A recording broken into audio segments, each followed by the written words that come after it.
Hi, how are you? Hope you're having a wonderful week. I can't believe it's Friday. That has been the most manic, quick week ever for all the right reasons. I just can't believe that each day goes by, we keep seeing more and more of the women's game, main media outlets and all over the TVs. It's just wonderful. It really is, and I hope that continues. It can't continue at this momentum like this forever. Well, it can, but celebrating, for quite some time, that'll change in a matter of time. But everyone seems to be appreciating where it is at the moment, and that's wonderful. I hope you're good. My name is Shaban. Please subscribe. I'm loving the amount of people that have been subscribing over the last week as well. That's been delightful, and I just wanted to revisit where we're at following the week that it's been. And I guess the topical thing to mention is that letter, the open letter from the Lionesses to the new Prime Minister, either Rishi Sunak or Liz Truss. And actually, when I read that letter myself, I was like, this is just so important. This is using your voice and your platform at the right moment and the right time to carry momentum and to make sure that you're listened to. And I think that's where you've got to credit every single player, possibly in the tournament who would have done the same thing, but the Lionesses won. That's the difference. So had they lost on Sunday night, they wouldn't have had this moment, this platform to be able to approach the new Prime Minister and have so much of the media and the country on the same train as them to make sure that everybody, listens and pays attention. I've got the letter here. From the Lionesses Instagram page as well, and the key message is that only 63% of girls can play football and PE lessons. The reality is we're inspiring young girls to play football, only for many to end up to going to school not being able to play. I still can't believe that there's so much of a percentage of this country that don't allow girls to play play football and PE. I can't see how that's possible.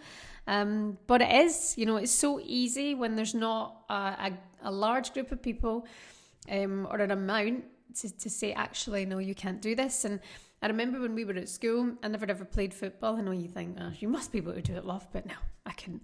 My twin sister played football, and either way, she was always brought into the boys' team to make sure that she could get her time in PE to go play football. That was never ever against her, but there were moments, and we discussed this actually a couple of days ago at lunch, where she wasn't allowed to play football, and she remembers bringing in her own ball to make sure that at PE lessons she could go and have that time on her own. And that's then purely because when you're at high school and you get older and the physicality of boys progresses and develops as well, then obviously there's a safety element involved. But what's just so prudent is that if now young girls can see it and know they can do it, then they want to be it, etc. And that's what's so important, and that is the beauty of this message from the Lionesses to the new PM, whoever that may be. But yeah, absolutely wonderful stuff, and the fact that they're all pushing it still in the days after, I hope they can maintain that commitment to it as well. This is an opportunity to make a huge difference, a change that will impact millions of young girls' lives. We, the 23 members of the England Senior Women's Euro squad, ask you to make it priority to invest into girls' football in schools so every girl has the choice. And signed by every single member of that squad. And I think that's just lovely. I just think it's moments like that where just a group can come together and make sure they can push it in the right direction. But also, I think that what will help as well is the growth of the Women's Super League. So this is what the government can do. And, they will feel the pressure, and you're already seeing changes, and we're already knowing that they're going to invest more. And especially has to go into grassroots levels because, on Sunday I was speaking to so many people at the game who were lucky enough that their parents could actually work it out. I'll be here with these kids and you're going to take so-and-so to go training, which is 2 hours away in the car, and make sure that they get that time and then bring them back. But there's some families that just for obvious reasons, cannot do that. They can't commit to that. My sister was lucky that she had it. And there's so many girls, and mostly those girls of the Lionesses squad, who had that commitment and had that privilege, that basic, love and support. There are some young girls who might not ever get that, and it makes you think of the talent that's slipping away, and obviously the opportunities and moments for them. It's actually quite sad when you think about it, that some kids won't have that support. And we always see these young boys coming through. There are such fairy tale stories of men in football, and I keep being pulled for comparing the men and the women's to football, but it is when there's opportunities there and there's not opportunities for women. It's so easy to compare, and I will probably continue doing that. And if you've got a problem with it, it's not personal, it's just my view on it. But yeah, that's important as well, making sure that young girls have those opportunities and have the support from grassroots levels as well. What I'm looking forward to seeing is the return of the season as well, the WSL, and I think what's brilliant is that so many of the top 4 clubs, you know, Arsenal, Chelsea, United and City, have so many of the stars who were in the Women's Euro squad. You know, they have so many of them. And in fact, that would be it. There's none further down the list. Hannah Hampton, of course, from Aston Villa, who we didn't get to see get a lot of time. But, you know, there are other players. Jill Scott, wherever she's going to be going, I hope it will be Aston Villa as well, to be fair. But I think what clubs need to focus on now is making sure that they keep it running, that they know that the door's open on the 1st of September or the 6th of September when the season resumes, that you can come and see your heroes here, you know, and really, really push on that. Don't sit back now. Don't, you know, not try, because this is where you really, really have to. And this is where you're going to see the difference straight away. We know that Arsenal have now sold out their season tickets allowance as well, which is excellent. And we know that the next game for the Lionesses have now sold 20,000 tickets already. And that's just the first release, and there's still plenty more to go. So while it's hot, everyone should be investing in that and making sure that you are pushing that. And I want to see clubs further down the table making sure that they capitalise on that as well. And one thing, a conversation I was having with I presented at LBC actually this week, was you know, good business moves that clubs have done. And one of them, I think, was Alex Morgan coming to the Women's Super League, coming to Spurs. And okay, she didn't, you know, pull up trees, but it's not about that. You know, she brought eyes to Spurs Women, which brings eyes to the Women's Super League. And they've been brilliant since. You know, they've had a lot of investment, a lot of encouragement. They've had new training facilities, and they've maintained a decent season, especially last season under Rianne Skinner. You know, they were pretty solid throughout.